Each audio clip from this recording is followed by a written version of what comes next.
نحمده ونصلي ونسلم على رسوله الكريم اما بعد فاعوذ بالله من الشیطان الرجیم بسم اللہ الرحمن الرحیم وبشر الصابرین الذین اذا اصابتهم مصیبہ قالوا انا للہ وانا الیہ راجعون صدق اللہ العظیم۔ الصلاة والسلام علیک یا رسول اللہ، الصلاة والسلام علیک یا حبیب اللہ، الصلاة والسلام علیک یا نبی اللہ، وعلا آلک و اصحابک یا نور اللہ، صلی اللہ تعالی علیہ وسلم۔ میرا خیال ہے کہ پوری دنیا میں سب لوگوں کو اس بات کی اطلاع مل چکی ہے کہ سنی دعوت اسلامی کی عظیم مبلغ قاری قرآن اور صدا خان مصطفیٰ قاری محمد ریاض الدین اشرفی نجمی اب ہمارے درمیان نہیں رہے۔ قاری صاحب کی شخصیت محتاج تعارف نہیں، ان کے ماننے والوں کی ان سے محبت کرنے والوں کی تعداد پوری دنیا میں کتنی ہے اور کتنے لوگ ان سے محبت کرتے تھے، اس کا اندازہ آپ سوشل میڈیا کے ذریعے لگا سکتے ہیں۔ اور ان کے انتقال پر غم و اندوہ کا پہاڑ جو لوگ اپنے وجود پر محسوس کر رہے ہیں، ان کے تعزیتی پیغام اور ان کے میسیجز کے ذریعے آپ محسوس کر سکتے ہوں گے۔ قاری صاحب بہت ہی خوش مزاج، متواضع، منکسر المزاج تھے۔ ہمارے پاس حافظ شاہد صاحب جو اس وقت ہیوسٹن میں رہتے ہیں امریکہ میں، وہ اپنے بیٹے کے ساتھ قاری صاحب کو لے کر آئے تھے اور انہوں نے سنی دعوت اسلامی کے ادارے میں داخلہ کروایا تھا۔ تب سے لے کر آج تک قاری صاحب سنی دعوت اسلامی کے سائے تلے پروان چڑھتے رہے۔ بہت قربت انہوں نے پائی، تحریک کو قریب سے سمجھا، تحریک کے سانچے میں ڈھلے، اور کوئی ایسا کام زندگی پر انہوں نے نہیں کیا جس سے تحریک پر آنچ آئے یا تحریک پر داغ لگے۔ قاری صاحب کی مقبولیت کا اندازہ تو آپ نے لگا ہی لیا ہوگا۔ ابھی ہم مسجد نور ہیوسٹن میں امریکہ میں قاری صاحب کی ایصال ثواب کے لیے ایک محفل رکھی گئی تھی جس میں حاضر ہوئے تھے۔ آپ کو حیرت ہوگی، ایک ایسے عالم، ایک ایسے حافظ جنہوں نے قاری صاحب کو دیکھا تک نہیں تھا لیکن دیکھنے کی تمنا اپنے دل میں لیے ہوئے تھے، انہوں نے قاری صاحب کے اس انتقال کی خبر سن کر کم و بیش 30 قرآن مقدس اور بے شمار یاسین شریف، بے شمار کلمات طیبہ، کلمہ طیبہ اور بہت ساری چیزیں ایصال ثواب کے لیے انہوں نے ایصال ثواب کرنے کی گزارش کی۔ اس طریقے سے پوری دنیا میں ایصال ثواب کی محفلیں ہو رہی ہیں۔ بہت سارے ہمارے ساتھی یہ محسوس کر رہے ہوں گے کہ اللہ نے قاری صاحب کو اتنی مقبولیت کس وجہ سے عطا فرمائی۔ تو میں چاہتا ہوں کہ قاری صاحب کی ایصال ثواب کی غرض سے میں ان کی 2-4 خوبیاں آپ کے سامنے پیش کر دوں تاکہ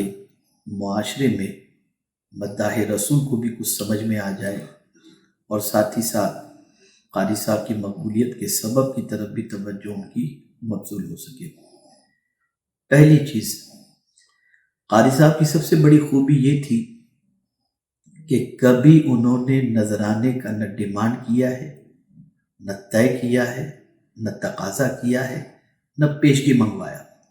ان کی زندگی کی پوری تاریخ اس پر گواہ ہے، اور میں پورے اعتماد کے ساتھ یہ کہہ سکتا ہوں کہ دنیا میں ایک علاقہ بھی آپ ایسا نہیں بتا سکتے جہاں سے قاری صاحب نے اس قسم کا مطالبہ کیا ہو کہ پہلے آپ میرے اکاؤنٹ میں پیسہ بھجوائیے پھر میں آؤں گا، یا کسی نے کم دیا ہو اور قاری صاحب نے واپس کر دیا ہو، یا کسی نے کم دیا اور دوبارہ بلایا اور قاری صاحب نہ گئے ہوں، ایسا کوئی ایک واقعہ بھی پوری تاریخ خدمات دین کے اندر قاری صاحب کی کوئی پیش نہیں کر سکتا۔ دوسری چیز، قاری صاحب کے پاس بے شمار صلاحیتوں کے باوجود قاری صاحب کی خوبی یہ تھی کہ ان خوبیوں کو جو اللہ نے انہیں عطا فرمائی تھی اور جو فنون اللہ نے انہیں عطا فرمائے تھے،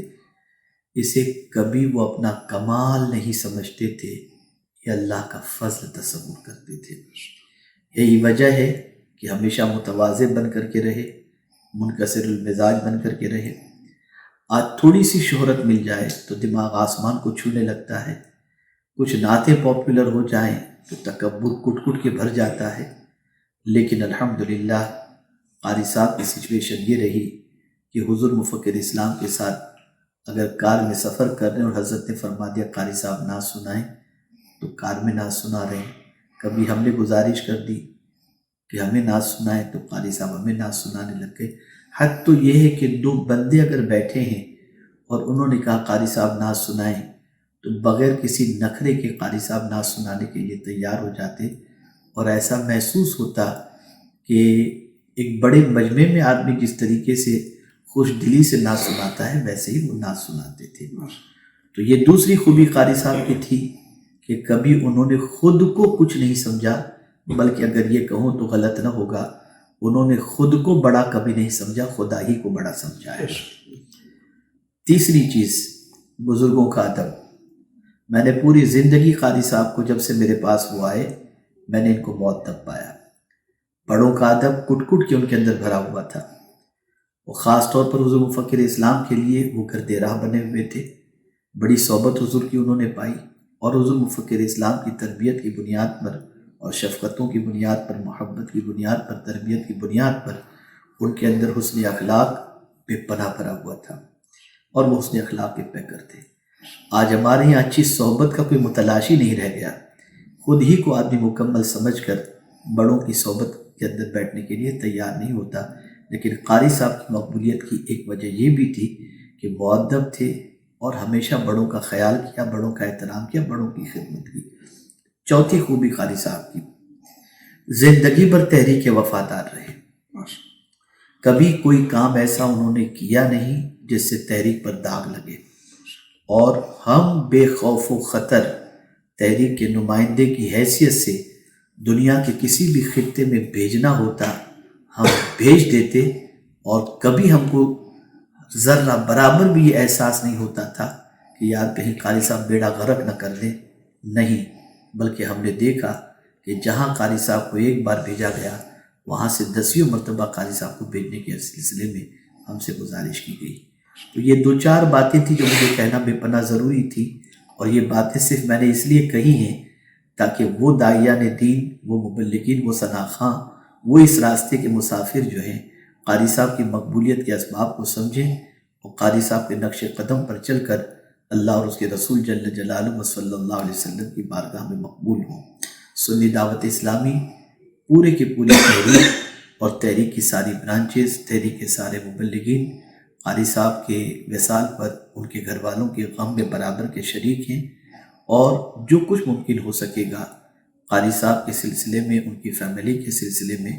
جو کچھ بھی اللہ ان کی خدمت لے سکے گا، ہم سب ان کے بھائیوں، ان کی والدہ، ان کی فیملی کے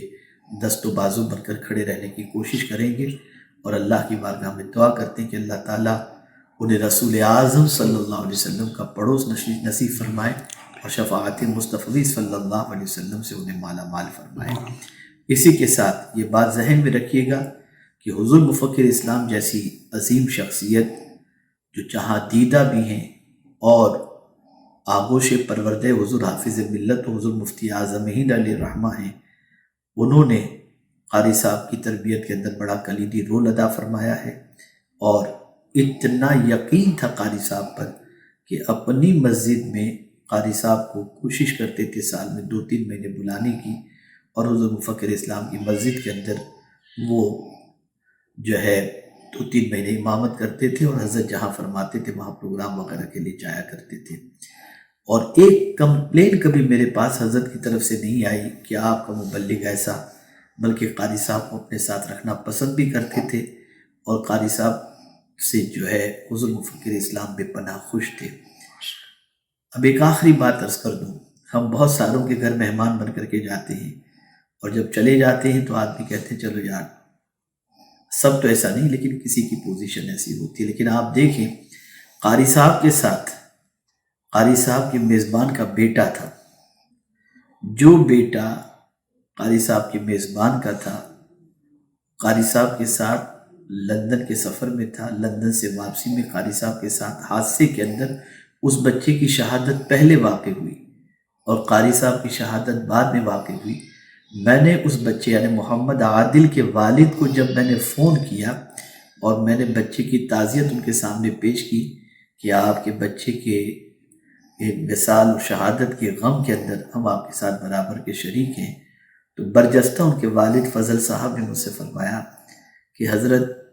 خیر بیٹے کا تو انتقال ہوا، اس کے نصیب میں جتنی زندگی تھی اتنی زندگی اس نے پوری کر لی، لیکن میرا مہمان چلا گیا، میرا مہمان چلا گیا۔ ظاہر سی بات ہے کہ انہوں نے اپنے میزبان کے گھر پر رہ کر کے اپنا اعلیٰ کردار پیش کیا ہوگا، تبھی تو ایک میزبان قاضی صاحب کے بارے میں یہ کلمات خیر کہہ رہا ہے۔ ساتھیوں، سیکھوں ان کی زندگی سے، اور اللہ یوں ہی کسی کو مقبولیت نہیں عطا فرماتا، پہلے اللہ اس کی مقبولیت کے سلسلے میں اسے نیکیوں کی، حسن اخلاق کی توفیق عطا فرماتا ہے، پھر اللہ کسی کو مقبولیت عطا فرماتا ہے۔ میں جملہ سنی دعوت اسلامی کے نعت خواں حضرات سے، مبلغین سے گزارش کروں گا کہ جن خوبیوں کا میں نے تذکرہ کیا ان خوبیوں کو اپنی زندگی کے اندر پیدا کرنے کی کوشش کریں تاکہ پروردگار کی بارگاہ کے اندر مقبول بھی ہو سکیں، اور یہ سارا دعوت دین کا کام ہمارے لیے توشِ آخرت بن سکے۔ اللہ تعالیٰ قاری صاحب کے درجات کو بلند فرمائے، اور پروردگار رسول اعظم صلی اللہ علیہ وسلم کی شفاعت انہیں نصیب فرمائے۔ السلام علیکم ورحمۃ اللہ تعالی وبرکاتہ۔